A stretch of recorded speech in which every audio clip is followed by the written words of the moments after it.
Good morning, ladies and gentlemen. Thank you, Barry, for your very kind words. I'm happy to be here to speak to you about the opportunities in China. I first went to China on my sort of official visit with the help of Annie Wu in 1984. She helped me organize my meetings. And then in 1985, I started my first investment into China, into Shanghai. And for the first 12 years, I wasn't doing very much because I have to admit, at that time, my company wasn't really all that substantial.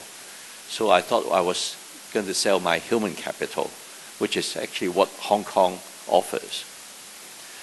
And then in my big sort of break came in 1996, 97. There was a major sort of recession in China, particularly in Shanghai at that time, because you might remember in the beginning of the 1990s, there was runaway inflation in China.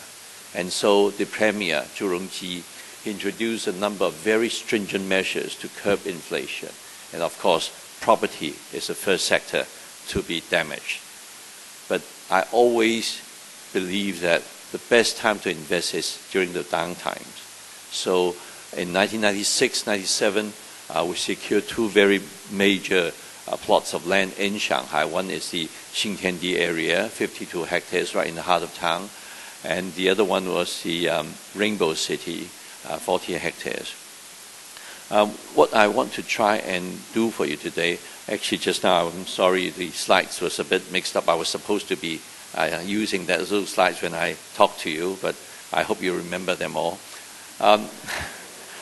I have two listed companies.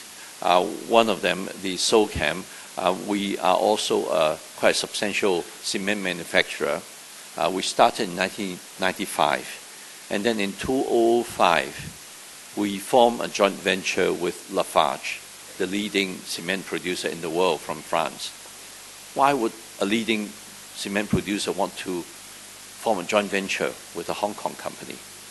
We were really peanuts compared to what Lafarge was doing. But the main thing was they know we can help them really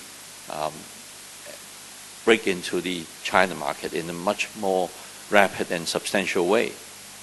And so we formed the joint venture. Unfortunately, I have to take a smaller stake of 45%, and they make me the chairman of the board, and they take care of the management. And now we have a production capacity of 24 million tons per annum. And in the next 3 years, we're going to double our capacity. I think that is a very good way of describing the advantage of Hong Kong, because we do know China. And then for my own projects, let me maybe highlight 3 projects, which was on the screen just now, to explain why we have a certain niche in that market. Let me first start with the Xintiandi project. In 1996, the government approached me in Shanghai and said, "Oh, Mr. Lo, we have a very big piece of dilapidated old housing in Shanghai, right in the heart of town. Can you help us do some planning for that site, because we don't know what to do with it?" So I thought, well, property is all about location, location, location. Although the market was very bad, but I believe that Shanghai was going to become an international business center in the 21st century. So at that time, I took money out of my own pocket and have SOM did a master plan on that project, thinking that I was just going to help Shanghai grow, instead of thinking that, we would take on that project because it's of such a massive scale. Even in those days, you have to consider the total investment for that project would be in the range of $3 to $4 billion US 12 years ago. That was really beyond the means of my company at that time. But I was just wanting to help Shanghai.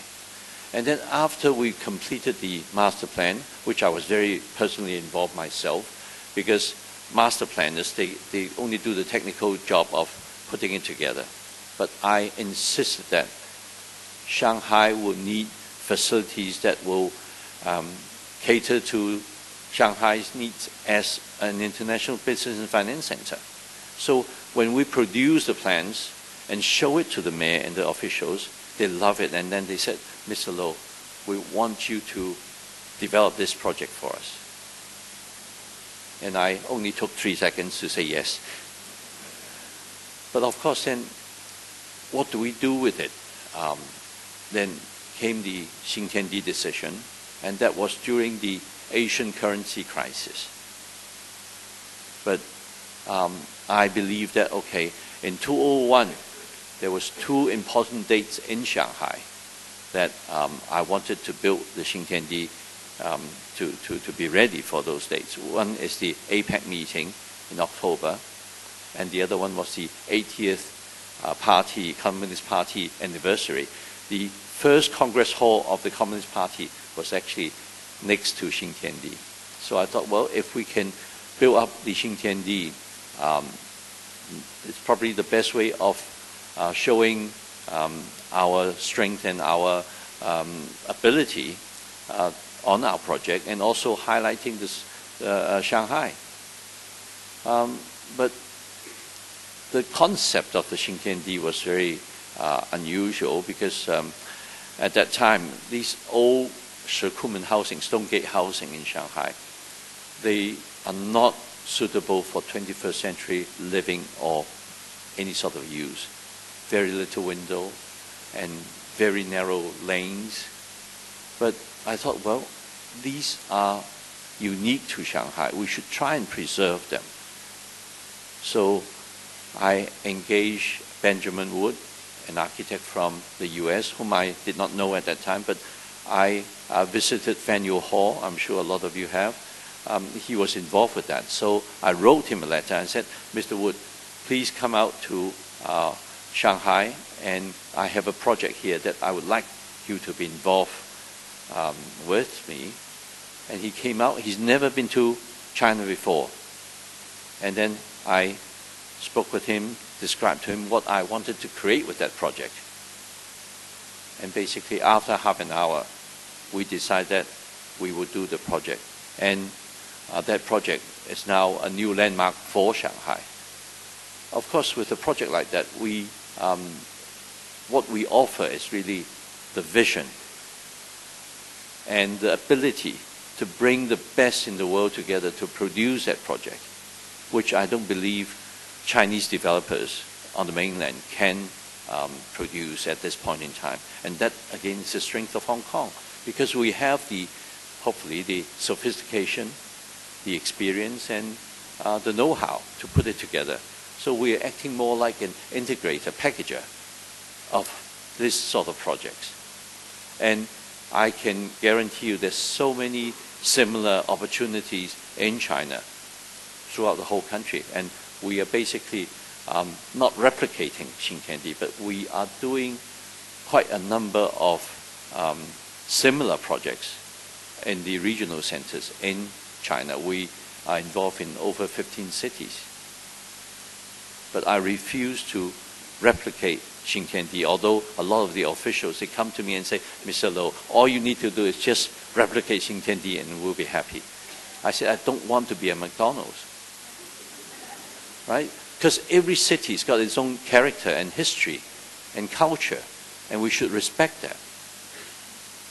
And that's what we do in Wuhan, in Chongqing. And again, I think this is the strength of Hong Kong, because we've got the exposure. And we know, particularly, I must also emphasize, Hong Kong in the past few decades have transformed itself time and time again. And now we are a service hub, and that's what we do best instead of doing manufacturing. And it's the same in Shanghai. I keep on telling the mayor, I said, you just have to move all your manufacturing out to the other places. And Shanghai's got to transform itself. So when the city is going to transform itself, we, people who have this sort of knowledge and experience, can really do a lot. And I believe that is going to continue for a long time to come yet. And another project that I'm working on in Shanghai called the Knowledge and Innovation Community. It sounds very technical, but in 2002, the Shanghai government wanted to sort of promote and enhance the economic growth through technology. So when I was meeting with the mayors and the leaders, I said, what do you mean by that? What actually are you going to do with this, with your technology? He said, well, why don't you give us some suggestion? So then I went away and I worked with my good friend and consultant, Professor Jiawei Wu. He was the founding president of the Hong Kong University of Science and Technology. After he retired, he came to work with me. But before he came back to Hong Kong, he was actually the president of the San Francisco State University. So he knew very well the Silicon Valley sort of model. So he said, well, Vincent, why don't we try and come up with a proposal for the Shanghai government to help them create a Silicon Valley in Shanghai?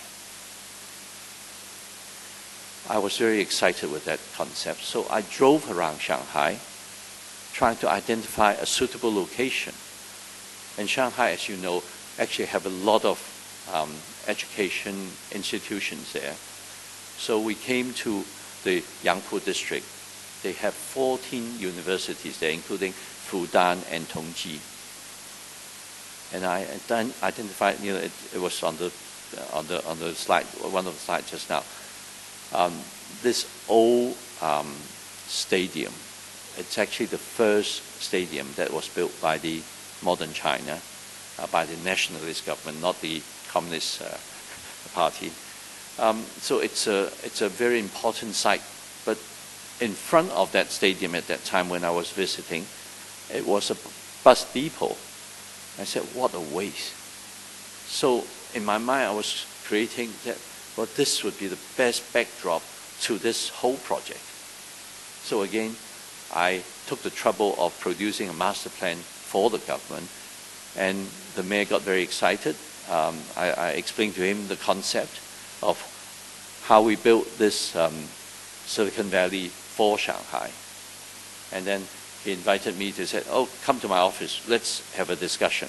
So I thought, well, he just wants to have another casual chat. I did not have, the intention of doing this project because I believe it should be a government building project. So when I went to his office, I was completely shocked. There was over 40 people in this conference room. He had all the bureau chiefs and everybody sitting there and said, Mr. Lo, we are now wanting to hear you in detail, your proposal on building this Silicon Valley. So I have to take them through my ideas again. So after that discussion, after that presentation, the mayor said, Mr. Lo, we would like you to help us work on this project. I said, no, sorry, this is not a development. This is a government initiative. And he said, well, I don't believe we as government can really do this well. So he went around the table and asked all his officials and said, do you agree that we should ask Mr. Lo to work on this project for us? Of course, the answer was all yes. And I said, well, I can't afford to do this. And they said, well, we will make it worth your while. So they actually even gave us a interest-free loan to help us get the project started. But again, what I'm trying to emphasize is that it's the concept, the vision of what can be done that is so useful. And it's got to come from people who's got more exposure to the whole world. And that's what Hong Kong sells. And the last project that I want to touch on is a project that I'm working on in Chongqing. A lot of you might not have heard of this name, but I can tell you this city is the largest city in the world by population, 31.4 million people. Area 82,400 square kilometers. And now it's being transformed into the economic hub for the southwestern region of China. But it's been so backward. It's all in the industries there. But now with this transformation, that's happening.